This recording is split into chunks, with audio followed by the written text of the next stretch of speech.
देश में बीते 5 सप्ताह से कोरोना वायरस से संक्रमित मरीजों में नया उपस्वरूप JN.1 पाया जा रहा है, लेकिन अब इसके प्रसार में वृद्धि हुई है। बीते एक सप्ताह में जीनोम सीक्वेंसिंग के लिए आए मरीजों के सभी सैंपल में ये नया उपस्वरूप मिला है, जो वर्तमान में दुनिया के 40 से अधिक देशों में संक्रमण को बढ़ावा दे रहा है।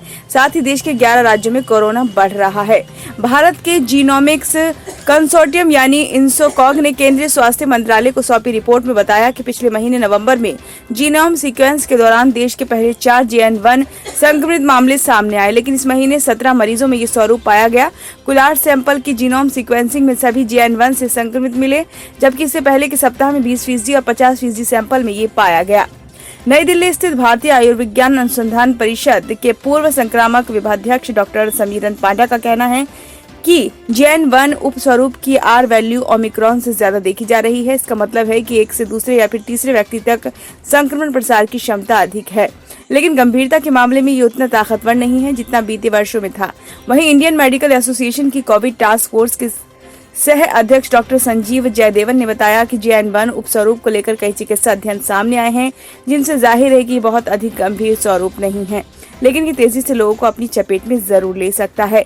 इंसोकॉग के अलावा national centre for disease control ने भी स्वास्थ्य मंत्रालय को रिपोर्ट सौंपी है, जिसमें बताया गया है कि JN.1 का संक्रमण देश के 11 राज्यों तक पहुंचा है।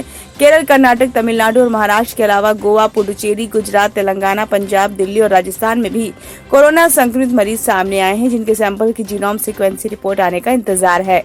इंसोकॉग के अनुसार देश के अलग अलग राज्यों को मिलाकर कुल 60 प्रयोगशालाओं के पास जीनोम सीक्वेंसिंग की क्षमता है, लेकिन जनवरी 2020 से अब तक केवल 10 ने ही 10,000 से ज्यादा सैंपल की सीक्वेंसिंग की है। इनमें पश्चिम बंगाल के कल्याण स्थित national institute of biomedical genomics ने सर्वाधिक 34,779 सैंपल को सीक्वेंसिंग किया है। दूसरे स्थान पर हैदराबाद स्थित CCMB ने 22,643 और दिल्ली स्थित NCDC ने 20,842 सैंपल में नए स्वरूपों की पहचान की है। देश की 37 प्रयोगशालाओं ने अब तक 2,000 का आंकड़ा भी पार नहीं किया है। इंसोकॉग के आंकड़े देश में तत्काल जीनोम सीक्वेंस को बढ़ावा देने की सिफारिश करते हैं। इंसोकॉग के विशेषज्ञों ने रिपोर्ट में स्वास्थ्य मंत्रालय से कहा है कि जीनोम सीक्वेंसिंग के जरिए कोरोना के नए स्वरूप की मौजूदगी का पता चलता है। देश में कुल 60 चिकित्सा संस्थानों की प्रयोगशाला में अभी बहुत कम सैंपल का जीनोम सीक्वेंस हो रहा है। रिपोर्ट में सिफारिश की गई है कि राज्यों को जीनोम सीक्वेंसिंग बढ़ाने के लिए निर्देश दिए जाएं, ताकि वास्तविक जमीनी स्थिति सामने आ सके। इंसोकॉग का मानना है कि अभी JN.1 उपस्वरूप के मामले जितने सामने आए हैं, आगामी दिनों में ये संख्या इससे कहीं अधिक हो सकती है। इसलिए जल्द से जल्द जीनोम सीक्वेंसिंग को गति देनी चाहिए। NCDC की रिपोर्ट के अनुसार देश में कुल सक्रिय मरीज 2,669 में से 45 मरीज 10 राज्यों के अस्पतालों में भर्ती हैं। इनमें ICU, वेंटिलेटर और ऑक्सीजन तीनों ही सपोर्ट वाले रोगी शामिल हैं। वहीं 125 से ज्यादा मरीज अस्पतालों में बिना ऑक्सीजन सपोर्ट पर हैं, लेकिन इन्हें IV चढ़ाया जा रहा है। हालांकि एक राहत ये भी है कि 92,80,000 मरीज अपने घरों में आइसोलेशन पर हैं और लक्षणों के आधार पर इनकी निगरानी की जा रही है। केंद्रीय स्वास्थ्य मंत्रालय ने बृहस्पतिवार को बताया कि बीते दिन देश में कोरोना संक्रमण से 6 लोगों की मौत हुई है। केरल में 3, कर्नाटक में 2 और पंजाब में 1 मरीज ने दम तोड़ दिया।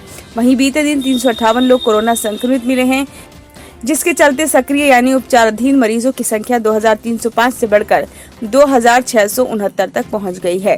चिकित्सा विशेषज्ञों से पता चला है कि सर्दियों में हमारा इम्यून सिस्टम कमजोर हो जाता है, जिससे संक्रमण जल्दी चपेट में लेता है। ये बात कोरोना और अन्य श्वसन संक्रमण सभी पर लागू होती है। कोरोना से हमें डरने की जरूरत नहीं है, लेकिन एहतियात बरतना भी हमारे लिए आवश्यक है।